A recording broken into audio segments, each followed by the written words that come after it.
I woke to a silence that felt deliberate, almost conspiratorial, as though the world outside had pressed pause just long enough for me to notice the spaces I usually ignored. My own heartbeat, uneven and insistent, filled the room. My breath, shallow and measured, became a kind of metronome, marking a rhythm I had never taken the time to hear. I lay there, tracing the contours of my own body with my eyes, feeling the weight of my limbs against the sheets, and realized that the life I had been living, careful, calculated, invisible in its conformity, was no longer enough. Something had shifted. I didn't know what yet, but the quiet that morning was a summons I could not ignore. For years, I had thought of myself as ordinary, almost to the point of invisibility. I kept my routines predictable, interactions carefully measured, a life structured to avoid discomfort at any cost. I told myself that stability was maturity, that discretion was virtue, that control over perception was a kind of safety. And yet, as I lay there, the mirror across the room reflected something I hadn't truly confronted, the possibility of a self I had long suppressed. Not a different a self, exactly, but a self that had been present all along, waiting for acknowledgement. The first moments of recognition were not dramatic. There was no lightning strike, no sudden clarity. It was more like a quiet nudge, a soft tremor beneath the surface of my consciousness. I traced the line of my jaw, the slope of my shoulders, the hollows of my chest, and felt a strange combination of fear and relief. Fear, because acknowledging these things meant stepping into a life that would challenge every assumption I had about who I was, how others saw me, and what they expected. Relief, because even the act of recognition felt like a kind of liberation, like exhaling a breath I hadn't realized I was holding. I didn't understand why she could see me so clearly. Mistress Marin entered my life with a kind of quiet authority that wasn't imposing, but undeniably present. There was no coercion in her gaze, only insistence that I confront the inconsistencies between the self I presented to the world and the self I had concealed. Our first conversations weren't about clothing, or appearances, or transformation in any literal sense. They were questions, ethical challenges, mirrors held up to my conscience. Do you respect yourself enough to be truthful, even if it changes how others treat you? She asked one day, her tone calm but unyielding. I remember the way that question landed, heavy as stone, and the immediate defensiveness that rose in me. I wanted to evade, to rationalize, to shrink back into the predictable patterns I had relied on for comfort. And yet, even as I hesitated, I realized that evasion would not bring peace. The transformation began in small, almost imperceptible ways. I experimented quietly, without announcing myself to anyone, adjusting the pitch of my voice in conversation, refining gestures that felt more aligned with the person I sensed inside, choosing clothing that suggested an identity I had been too afraid to embrace publicly. Each act was a negotiation with myself. Every choice carried the weight of consequence, not in the sense of spectacle, but in the moral and emotional sense. It was about honesty, integrity, and responsibility, to myself and to those around me. The first days were awkward, sometimes painful. I caught myself in mirrors and felt a disconnect between the body I inhabited and the person I was beginning to acknowledge. My hands looked the same, my posture familiar, and yet the way I imagined myself, the inner alignment of thought and feeling, was entirely new. I felt simultaneously exposed and invincible, terrified and exhilarated, ashamed and proud. I realized that transformation was not a sudden revelation, it was a slow, intricate dialogue between self-perception and external reality. One afternoon, a friend called unexpectedly. I had spent hours rehearsing my normal voice, and suddenly I had no script. Panic rose in my chest as I imagined their questions, the judgments I had long avoided. But even in that fear, there was clarity. I was standing at a crossroads, the path toward continued concealment, or the path toward authentic expression. The consequences, social, relational, emotional, were real. Yet the moral imperative of honesty, however frightening, began to outweigh the comfort of conformity. As weeks passed, my awareness deepened. I noticed subtle shifts in my own perception, the way I held my gaze, the way I anticipated reactions in public spaces, the quiet, ethical negotiations that accompanied every interaction. The physical changes, the clothing, the gestures, the pronouns, were only meaningful insofar as they reflected an internal evolution. I began to understand that identity is not simply what others see, but what we accept, nurture, and articulate to ourselves. Mistress MtF's guidance was patient, precise, and sometimes uncomfortable. She would not allow me to hide behind half-truths or rationalizations. Each step, each adjustment, carried a dual purpose: self-discovery and moral accountability. Her insistence on reflection over performance became the foundation of my transformation. I began to realize that the journey was less about external appearance than about the painstaking work of aligning thought, action, and ethical clarity. By the end of that first month, I felt both exhausted and profoundly awake. Exhausted from the intensity of self-examination, from confronting fears I had carefully ignored. Awake, because for the first time I understood that I was not merely a collection of habits and expectations, but a living moral agent capable of choice, empathy, and courage. I was beginning to inhabit myself fully, in all the complexity and imperfection that meant. The first time I went out wearing anything that remotely suggested the self I had begun to acknowledge, I felt like a spy in my own life. I remember standing in front of the mirror for what felt like hours, turning my reflection from every angle, analyzing the smallest gestures, the tilt of my head, the rhythm of my walk. There was a tension that had nothing to do with clothing itself. It was moral, social, psychological.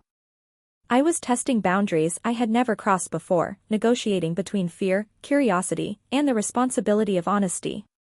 Every adjustment, every tilt of my posture, was a conscious act of alignment, a silent dialogue with myself about who I truly wanted to be. When I stepped outside, the world seemed suddenly magnified.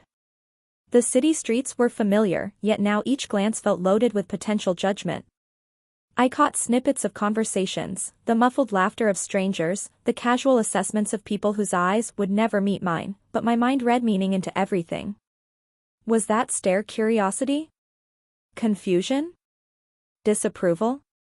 I realized then that social perception is as much a projection of our own fears as it is a reflection of others' intentions. That awareness was liberating in some ways, but exhausting in others. At first, interactions with friends became minefields of small moral choices. I remember one lunch with a colleague who had been a casual but consistent part of my life for years. As I adjusted my tone mid-sentence, hesitating over words that had once flowed naturally, I could feel the internal dialogue raging. Do I hide this, as I have always done, or do I risk authenticity, knowing that even small revelations can ripple into misunderstanding or discomfort? I chose caution, and yet even that choice was not neutral, it carried an ethical weight. To conceal, to maintain comfort, was to deny my own truth.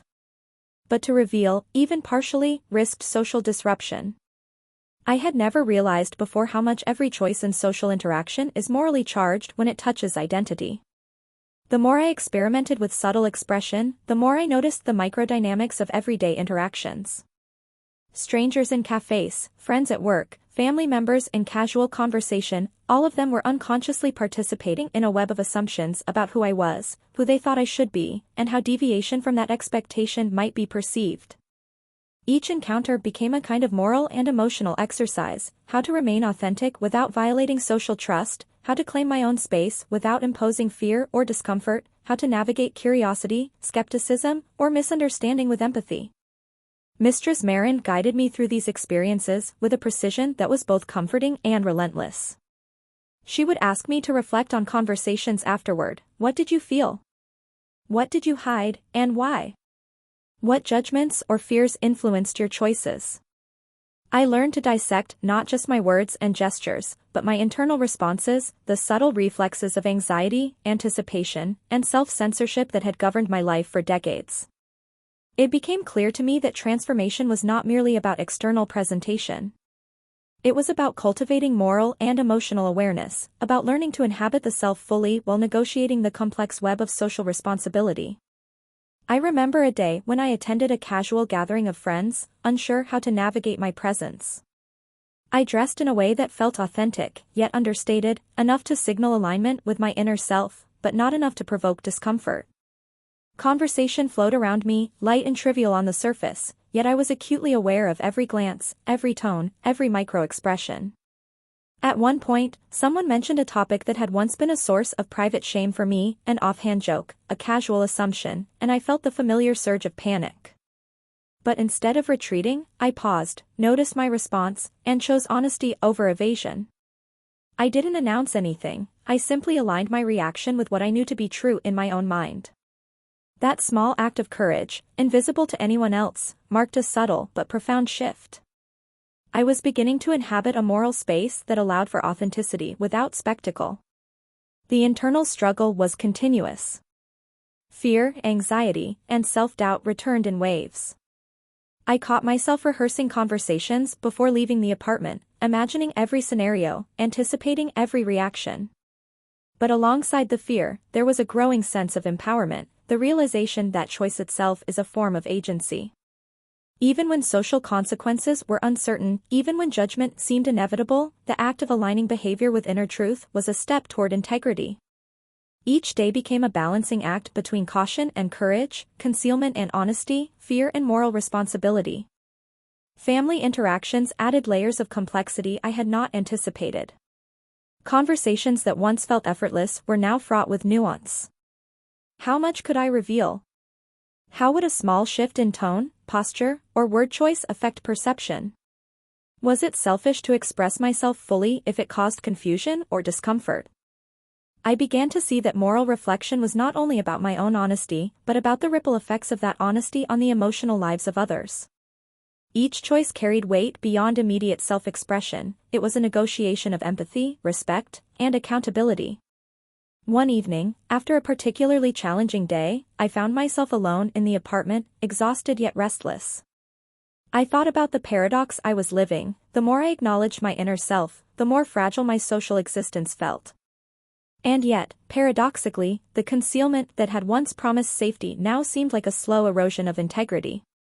I realized that transformation was not linear. It was not a single reveal or moment of clarity. It was an ongoing, sometimes exhausting process of reconciliation between inner truth and external reality, between ethical responsibility and personal fulfillment. Mistress MtF's voice echoed in my memory, every choice matters. Every act of honesty is a moral gesture. I began to understand that these weren't just words. They were a lens through which to interpret every encounter, every hesitation, every subtle shift in posture or tone. Transformation, I realized, was as much ethical as it was personal. It required vigilance, reflection, and courage. And it required a willingness to inhabit uncertainty, to navigate fear without surrendering to it. By the end of those months, I had begun to notice profound shifts in my perception. The external world, the city streets, colleagues, friends, family, remained unchanged. But I, the observer and participant, had changed. The alignment between thought, feeling, and action had grown, small step by small step, into a subtle but undeniable coherence.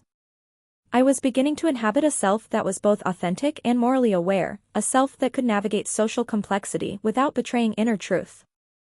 I also began to notice an unexpected effect, empathy. By examining my own fears, anticipations, and moral negotiations, I became more attuned to the internal struggles of others. I saw that every person navigates a web of expectation and self-perception, that every interaction carries layers of hidden complexity, that judgment and misunderstanding often mask uncertainty, fear, or desire for alignment.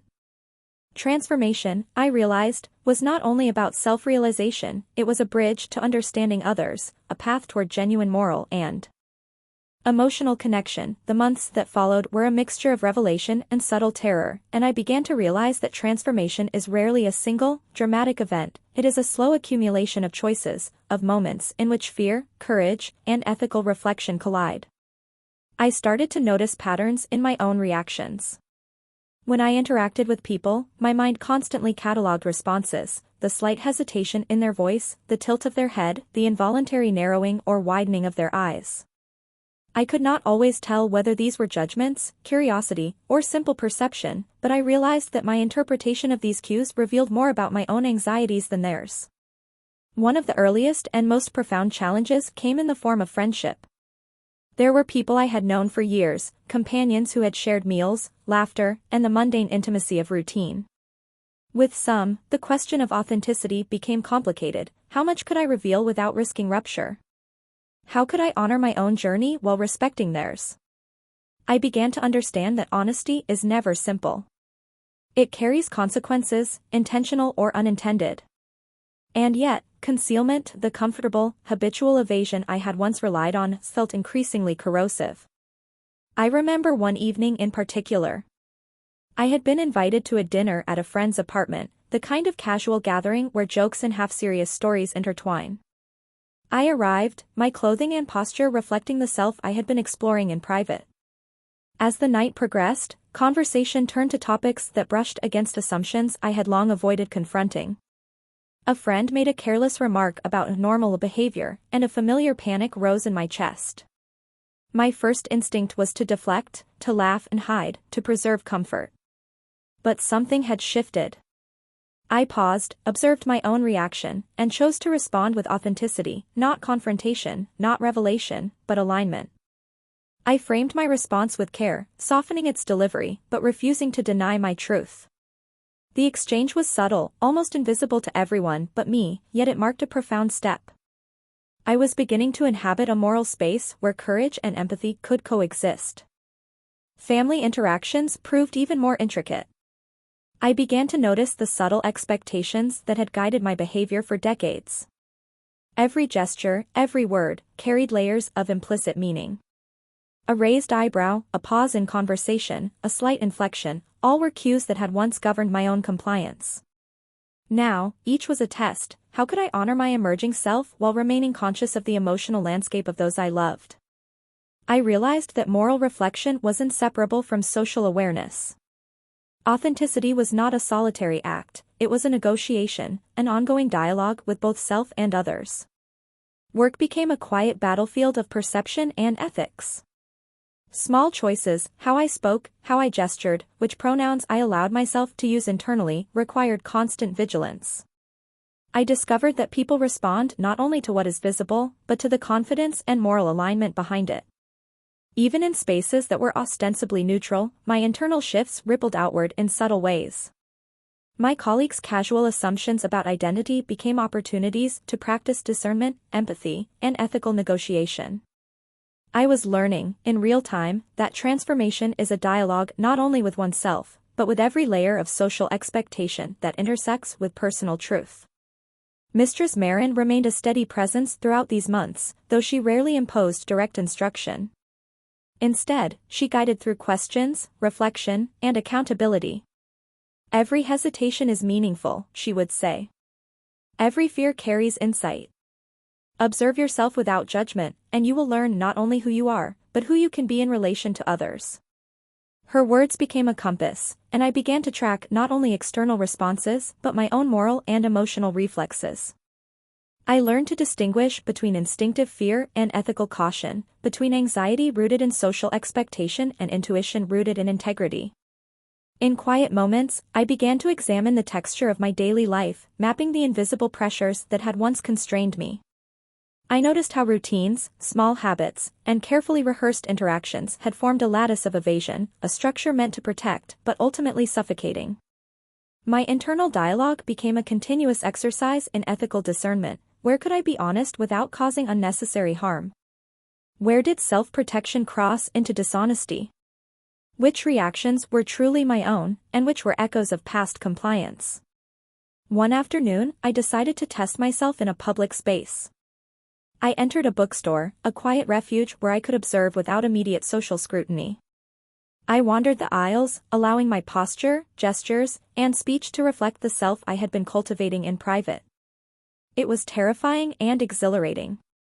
Every glance, every passing person, became a subtle moral and emotional test. I felt exposed, yet strangely centered. I realized that courage is often invisible, it is not announced, it is lived, moment by moment, in choices that seem small but carry enormous ethical weight. By this stage, the internal transformation had begun to affect my perception of others. I noticed empathy growing in subtle, persistent ways. I began to observe the anxieties, compromises, and concealments of those around me, understanding that everyone navigates complex webs of expectation and self-protection. Judgment, I realized, is often a reflexive defense against uncertainty. Understanding requires attention, reflection, and sometimes discomfort. Transformation, in its fullest sense, was becoming both inward and outward, an ethical lens, a moral practice, and a pathway toward genuine human connection. Yet conflict remained unavoidable. Even in moments of clarity, fear returned.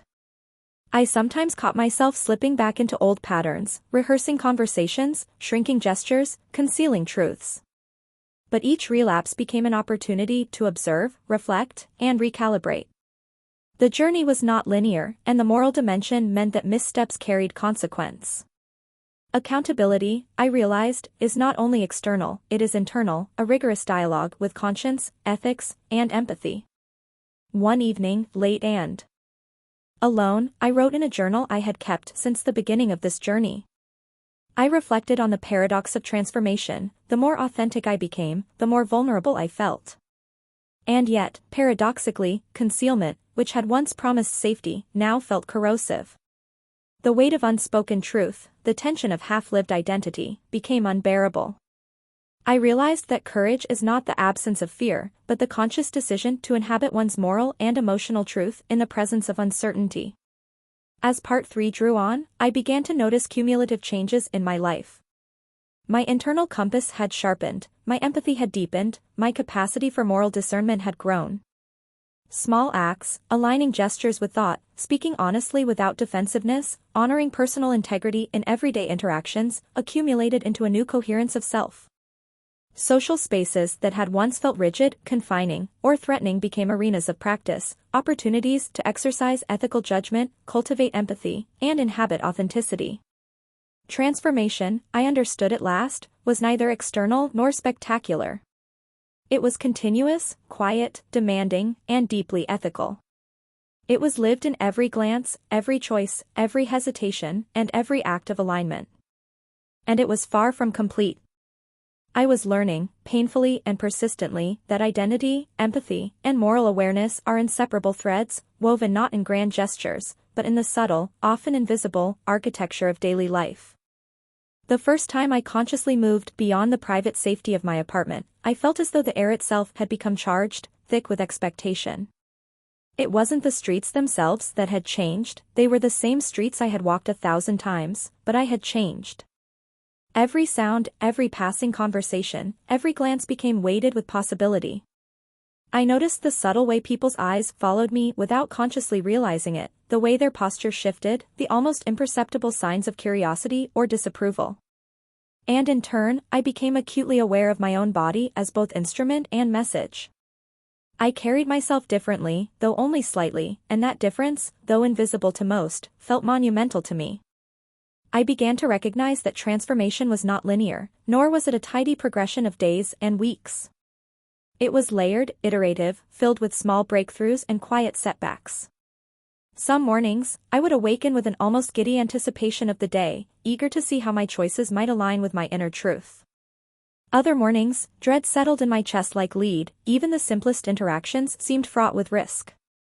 I realized that fear was not something to eliminate, but to observe.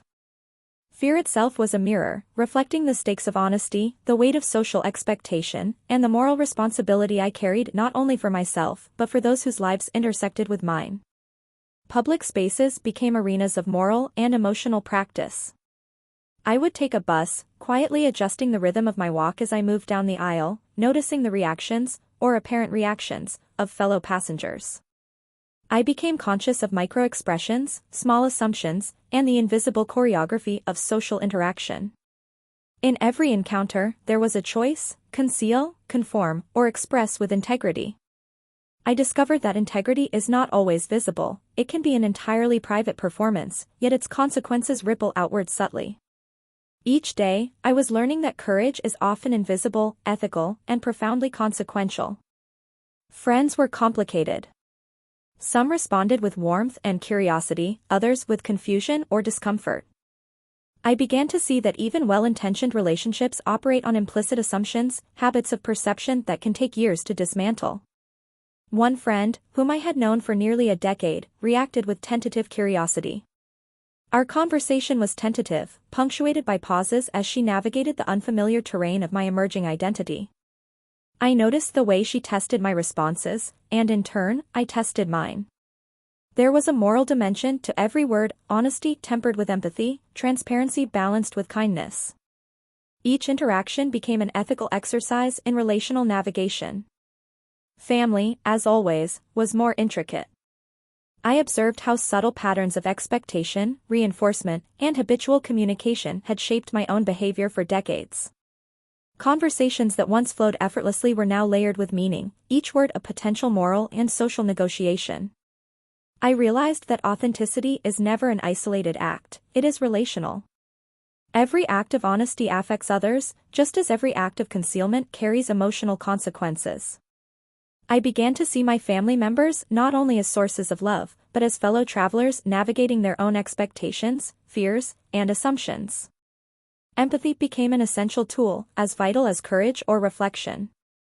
Mistress Marin continued to challenge me, not through direct instruction, but through reflection and accountability.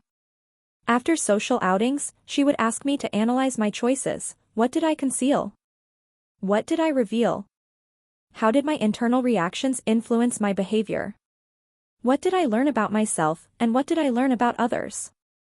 These exercises were exhaustive, but they revealed a new layer of moral and emotional awareness. I began to understand that transformation is not simply personal, it is ethical, relational, and profoundly social. My choices mattered, not in a performative sense, but in their ability to shape relationships, perceptions, and understanding.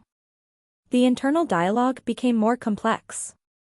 I found myself asking questions I had never asked before. Am I being honest because it is safe, or because it is true? Do I express my identity to ease my own conscience, or to educate, enlighten, or challenge others? What responsibilities do I hold to those who are invested in a version of me that no longer exists? I realized that identity is never separate from ethics. To inhabit oneself authentically is to navigate a continuous moral landscape, where fear, courage, and empathy coexist in delicate tension. One particularly challenging day involved a chance encounter with someone from my professional life. The conversation was casual, seemingly trivial, but beneath the surface lay layers of expectation and perception. I noticed the reflexive assumptions in their language, the subtle judgments in their tone, and the habitual patterns I had once mirrored unconsciously. I was acutely aware of the potential consequences of my words and gestures. For the first time, I fully appreciated that ethical courage often manifests in small, seemingly insignificant choices: how to answer a question honestly without inflating risk, how to navigate social scripts without betraying inner truth, how to inhabit identity without erasing empathy. I also began to confront internal resistance more directly. Anxiety, self-doubt, and old habits of concealment returned intermittently, often triggered by specific environments or social cues. I realized that transformation is not a linear ascent, but a continual negotiation with fear, habit, and moral responsibility. Each relapse, every instinct to retreat, to hide, to conform, became an opportunity to observe, reflect, and recalibrate. In this process, I discovered a new dimension of courage, the willingness to persist, even when clarity wavered, and to navigate uncertainty with conscious intention. The moral dimension of transformation extended to subtle acts of kindness and observation. I began to notice the invisible struggles of others, colleagues balancing professional expectation with personal anxiety, strangers negotiating social uncertainty in public spaces, friends contending with unspoken pressures of conformity. Empathy became a tool of moral practice, a lens through which to view the interplay of identity, expectation, and integrity. I realized that transformation is both self-directed and outward-looking. The cultivation of authenticity requires attention to the emotional and ethical realities of those around us. Even in solitude, reflection deepened. I wrote long, meticulous journal entries, dissecting each day's interactions, choices, and internal responses. I explored questions of morality, courage, and empathy, tracing the subtle ways my emerging identity influenced social and relational dynamics. I discovered that self-understanding is iterative. It grows through reflection, dialogue, and observation. Every choice, no matter how minor, is an opportunity to cultivate coherence between inner truth and outward action. By the close of these months, a pattern emerged.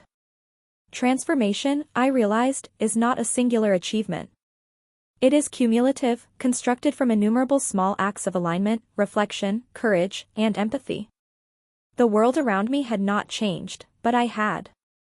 I could inhabit public spaces with awareness, engage with friends and family with both honesty and empathy, and observe the moral and emotional texture of my own choices with unprecedented clarity. I had begun to understand that identity, morality, and social awareness are intertwined threads, each reinforcing the other, forming a fabric that is simultaneously personal, relational, and ethical. And yet, the journey was far from complete. Every new interaction, every unanticipated situation, every subtle shift in perception revealed gaps, tensions, and unresolved questions. Fear remained, but it had become a guide rather than a prison, a signal of stakes and responsibility.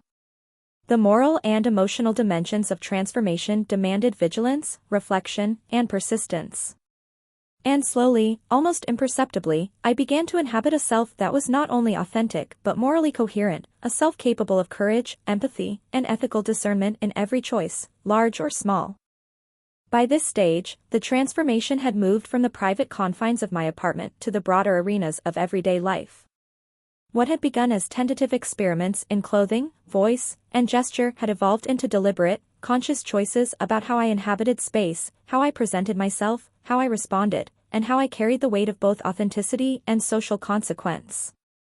I felt as though I had become a negotiator of realities, the reality of my inner self, the expectations of others, and the often unpredictable moral consequences that bridged the two. One of the first moments that truly tested this evolution occurred in a professional context. I had a meeting with colleagues, people I had known for years, where discussion touched on topics of leadership, responsibility, and expectation.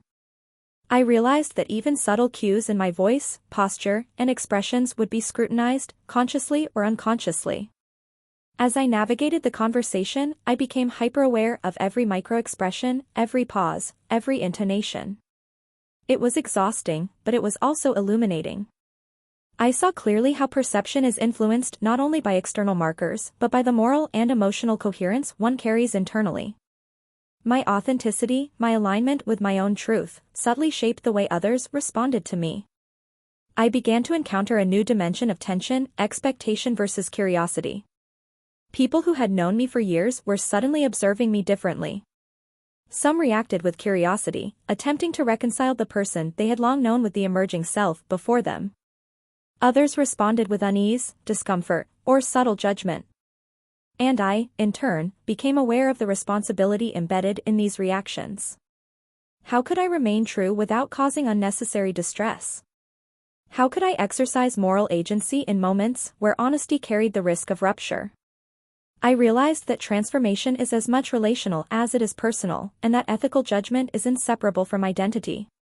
Family interactions became a profound laboratory for moral and emotional negotiation. Conversations were layered with expectation, habit, and unspoken assumptions. I noticed the subtle ways patterns of reinforcement, projection, and familial identity shaped responses. At times, old habits of concealment rose like shadows, tempting me to retreat. But retreat now carried a moral cost. It was no longer merely about comfort, but about fidelity to truth. I began to recognize that courage is cumulative. It accrues in every small choice, every honest reaction, every deliberate act of alignment with inner self and ethical responsibility. One particularly vivid encounter involved a family gathering. The room was filled with laughter, casual stories, and the familiar rhythm of interaction I had once navigated effortlessly. I realized, however, that the familiar rhythm now carried hidden traps, subtle assumptions, implicit judgments, and the weight of expectation. When a conversation veered toward topics I had once avoided, panic surged. I felt the familiar constriction in my chest, the reflexive urge to deflect, to conform, to hide. But instead of succumbing, I observed my internal response, recognized its origin, and chose honesty tempered by empathy. I did not announce my transformation, but I allowed my gestures, tone, and words to reflect alignment with the truth I had cultivated internally. The result was subtle yet profound. I was asserting selfhood while respecting relational and social dynamics. Social spaces outside of family and work introduced additional complexities. Walking down the street, entering cafes, interacting in public, I began to notice how the perception of identity is often layered, fractured, and highly context-dependent. Some strangers responded with neutral curiosity, some with confusion or subtle judgment, and others with kindness that I had not anticipated. Each interaction, no matter how brief, became a moral exercise, how to inhabit authenticity while remaining aware of the invisible impact of my presence. I began to understand that identity is never private in a social sense. Even when unseen, it carries ripple effects, ethical, emotional, and relational. Mistress MtF's guidance continued to shape this phase of the journey. She emphasized reflection, accountability, and iterative learning. After every social outing, she would ask me to analyze my choices in painstaking detail. What did I conceal, what did I reveal, and why? Which reactions were motivated by fear, and which by moral consideration? What did I learn about empathy, courage, and relational dynamics? Through these reflections, I came to see that transformation is an ongoing, layered practice. It is ethical, relational, and deeply personal, requiring vigilance and deliberate intention. An unanticipated aspect of this stage was the emergence of empathy in ways I had not previously anticipated. By examining my own fears, anticipations, and negotiations, I began to perceive the hidden struggles of others. I noticed colleagues silently navigating unspoken pressures, strangers balancing anxiety and social expectation, friends negotiating complex internal identities in private. I began to understand that every individual operates within invisible ethical and emotional frameworks, and that true awareness requires sustained observation, reflection, and compassion. Transformation, I realized, is as much about seeing and responding ethically to others as it is about self-realization. This period was also marked by significant moments of internal resistance. Anxiety, self-doubt, and the reflexive urge to revert to concealment appeared repeatedly. I would catch myself rehearsing scenarios, imagining the worst possible outcomes, and anticipating judgment. But each relapse offered insight. I learned to distinguish between fear as self-protective instinct and fear as moral or relational challenge. I began to understand that persistence in authenticity, even amid doubt and resistance, is itself a form of courage, a moral commitment to align with inner truth despite risk. One evening, reflecting on these months, I realized that identity, empathy, and moral awareness are inseparable. Transformation is not merely aesthetic or external, it is a sustained negotiation with conscience, fear, social expectation, and relational responsibility. Each choice, each interaction, each internal reflection contributes to a cumulative coherence of self. I understood that public presence, however subtle, carries consequences, and that courage, honesty, and empathy are practices embedded in everyday life, not spectacular acts of revelation. By now, I had begun to inhabit a sense of self that was both authentic and ethically aware. I was not flawless, fear, uncertainty, and hesitation remained, and each new social interaction carried potential challenge. Yet the moral and emotional architecture I had built allowed me to navigate complexity with intentionality. I observed myself not only as an individual asserting identity, but as a participant in a web of social, ethical, and emotional relations. Transformation, I realized, is cumulative, relational, and ethical, a practice as much as a state of being. At the close of this period, I recognized something profound. The world had not changed, but I had. My perceptions were sharper, my empathy deeper, my moral awareness heightened. I had begun to inhabit identity consciously, ethically, and relationally. I understood that transformation is not about external spectacle, but about alignment, accountability, and sustained courage in the small, invisible acts of daily life. And though the journey was far from complete, I had reached a threshold, the point where selfhood, morality, and social awareness intersect to create a coherent, authentic, and ethically grounded presence in the world. By the time I reached this stage, I felt both fragile and anchored, as though the weight of months of reflection, choice, and subtle confrontation had created a new center within me. The world outside had not changed, streets, people, routines were as they had always been, but my perception had. I was learning to inhabit space differently, to carry my body, my voice, and my presence with intentionality and moral awareness.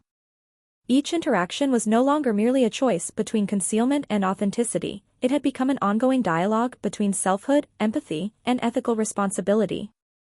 The first public encounter that felt truly defining occurred at a community lecture I attended. It was not a space intended to challenge identity, it was a neutral environment, but neutrality, I learned, does not eliminate judgment or expectation.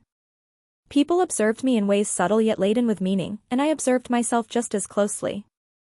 Every gesture, every smile, every inflection in speech was a deliberate calibration between inner truth and relational awareness. I noticed the reflexive patterns I had once relied upon: avoidance, hesitation, concealment. But now, instead of succumbing, I observed these impulses, reflected on their origin, and chose alignment over retreat.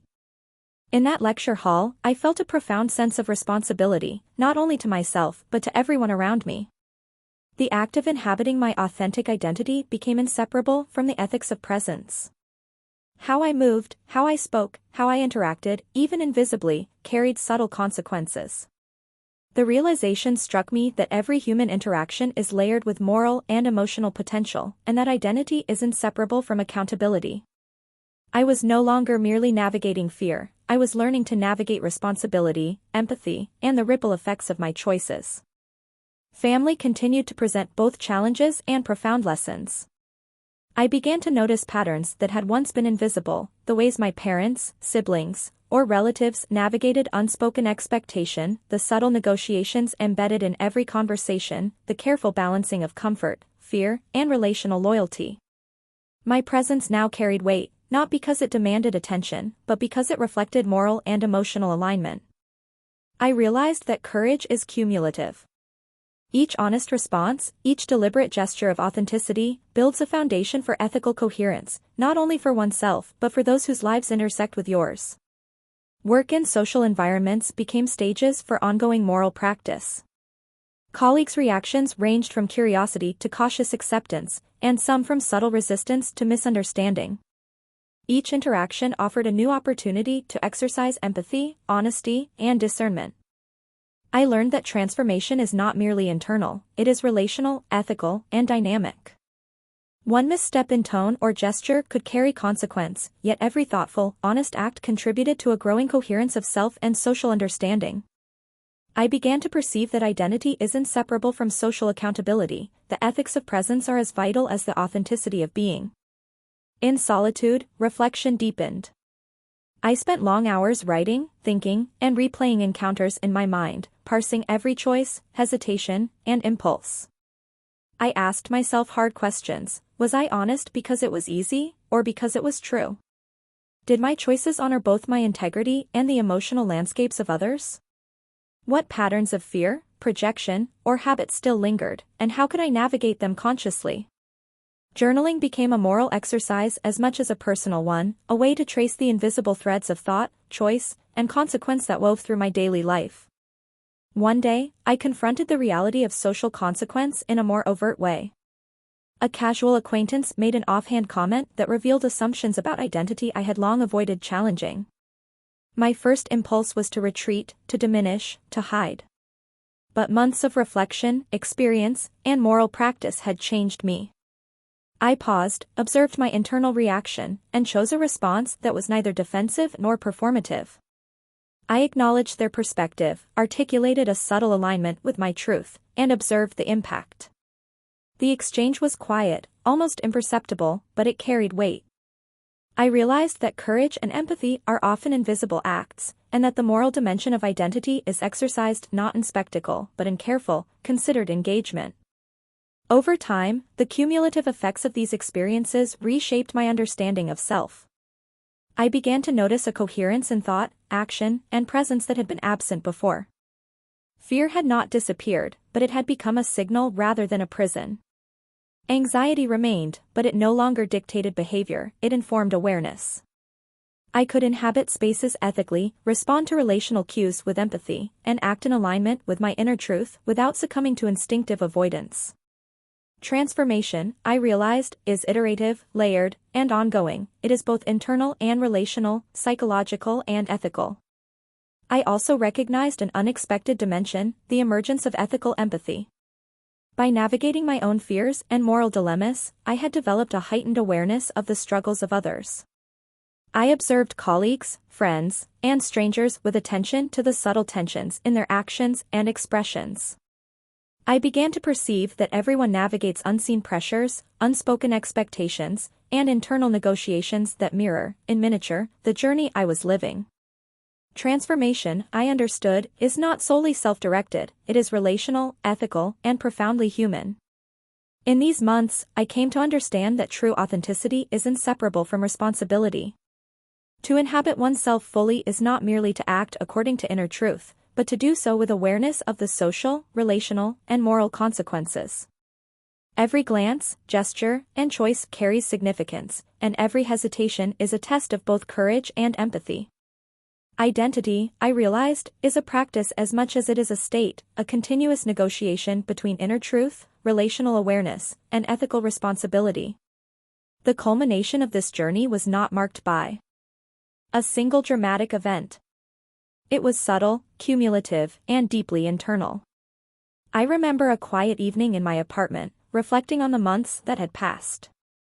I traced the arc of my own evolution, the early moments of private experimentation, the tentative social encounters, the careful negotiation of family and friendship, the ethical practice in public spaces, and the internal dialogue that had become the backbone of every choice. The threads wove together into a coherent whole, a self that was authentic, empathetic, morally aware, and relationally sensitive. I understood, finally, that transformation is neither spectacle nor performance. It is lived in the small, invisible acts of daily life, the choices to act with integrity, to reflect deeply, to inhabit identity with courage and empathy. It is ethical, relational, and profoundly human. And it is ongoing, because life continues to present situations that test alignment, courage, and understanding. As I closed the journal that night, I felt a sense of completion and continuity at once. The journey had transformed not only how I was perceived, but how I perceived myself, others, and the moral texture of the world. Identity, empathy, and ethical awareness had become inseparable threads, woven together in a fabric that was uniquely mine, complex, imperfect, courageous, and deeply alive. And in that moment, I realized that the work of transformation is never finished. It is a lifelong practice, a continuous dialogue between self and world, a negotiation between fear, courage, and responsibility. But for the first time, I felt that I could meet that practice with both authenticity and grace. That, perhaps, is the most profound transformation of all.